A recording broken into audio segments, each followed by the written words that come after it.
Feb. 9, 1965. Dear Suzie, I received 2 letters today, one from you and one from your mother. Your mother thanked me for the package and told me the other things she wants from here. Then your letter telling me all the things you want. I have already checked on the perfume over here, and I guarantee you don't want any of it. It is cheap, but it's made in Vietnam and smells terrible. If I ever find any real French perfume, I'll get you some. As for a jacket with a helicopter on it, I had already planned on bringing one for each of us and the boys when I come home. Evidently, you don't pay much attention to the letters I write you. I distinctly remember telling you what I put in for when I put in my preference sheet. I put in for MacDill Field or Fort Dix. I don't want to go straight from here to Germany. In fact, I don't care if I never leave the States when I get back. Another thing, I spent one whole letter on the subject of your meeting me in Hawaii. You never bothered to answer.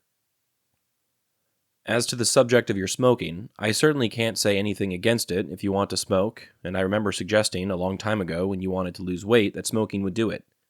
But you don't need to lose weight now, so I can't say I'm overjoyed at the idea. You mentioned that now we could sit and smoke together. We don't need anything else in common. My love for you and our 3 fine boys are all that I ask that we have in common. But, like I say, if you want to smoke, I certainly can't say anything about it, as much as I smoke. But don't say you are doing it, or do it just so we will have something to do together when I get home. Believe me, we will have plenty of things to do together. Well, I guess that is enough complaining. I suppose you know about the trouble we have had over here. Soc Trang was hit. An outpost about 1.5 miles from here was hit at the same time. We sat out in our helicopters on the runway watching the shooting.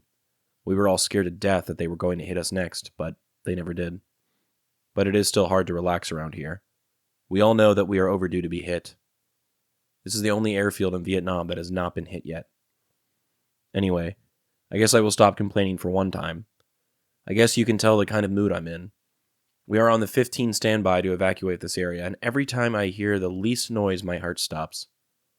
I love you very much, and I miss you and the boys, who you didn't even mention in your last letter. Very much. All my love. Bill.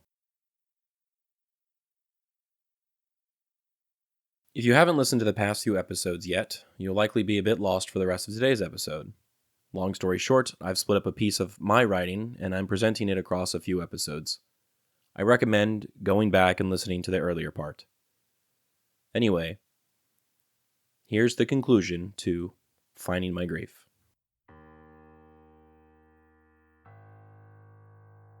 Then, just across from Popi's office, which held the large pixelated picture Mema held during his celebration of life, we came across the first photo they take of a soldier when they finish basic. It faded long ago, but still proudly hangs in her hallway of fame. "Wasn't he so handsome?" she asked proudly. "Very. I wish I could have inherited some of his good looks," I quipped. "No, unfortunately, you look too much like your Mema," she replied with a big grin. "Was he a good soldier?" I asked. "Did people like him?" "He was around so many people and had so many jobs. What did people think of him?" "Well," she began, "the best way to answer that question is to tell you this. One day, when we were living on base, he got a call that one of the men he was training went to the roof of the tallest building and threatened to jump. He kept saying he wanted to kill himself.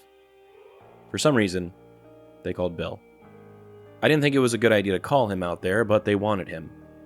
When Pop got there, he yelled up to the guy, asking him why he wanted to kill himself. The man yelled back down that the army was too tough and that he just wanted to get out. Pop got annoyed and told him that he either needed to jump right then and there or come down to stop wasting everyone's time. The story would have been unbelievable if I had never met my grandfather, but it sounded exactly like something he would have done. "So what happened?" I asked. She smiled. The guy climbed back down and asked why Poppy had to be so mean to him. I asked Pop that too. He told me that he wasn't mean. He saved the guy's life and stopped wasting everyone's time. That was just how he did things in the army. Finally, we got to the only picture that exists, which features Mema and Poppy, their 4 sons, the 4 wives at the time, and all 10 grandchildren. It was a graphic representation of everything Mema and Poppy built over the years, even if some parts have come crashing down since. I didn't ask about that photograph. Everything I needed to know Mema was telling me through the look on her face. The pride, the love, the pain, the loss.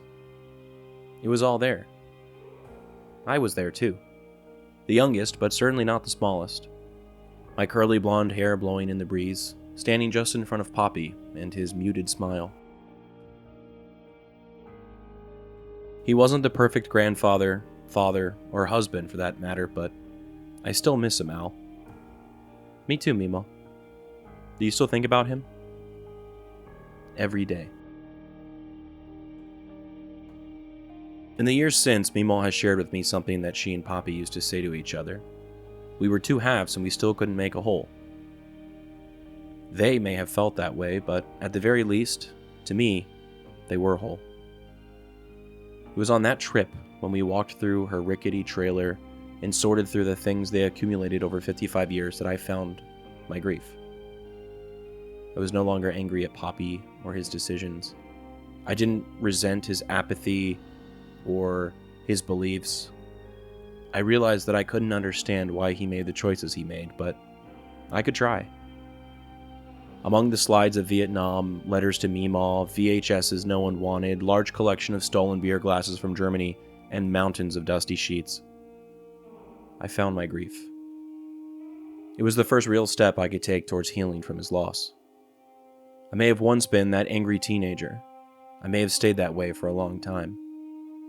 But it was through understanding, honesty, the search for truth, that I found a way to grieve. That grief allowed me to heal and start to understand a complicated person better than I ever thought possible. I'm glad I found my grief. I'm thankful I came to an understanding that made it easier to heal. An understanding brought about through a few simple questions and the patience to find answers, even ones I didn't expect. I'm saying all this to say, you can do it too. Thank you for indulging me in listening to that over these past few episodes. I hope you have enjoyed. The photo I chose for today is a picture from a helicopter cockpit on the ground.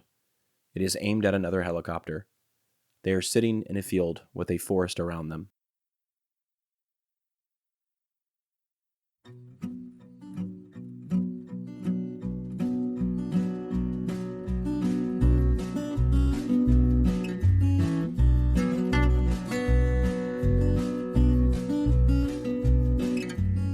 I'm Alex Lowy, and I hope you have enjoyed listening to this episode of Dearest Suzie and receiving messages from the past that my Popi wrote exactly 60 years ago.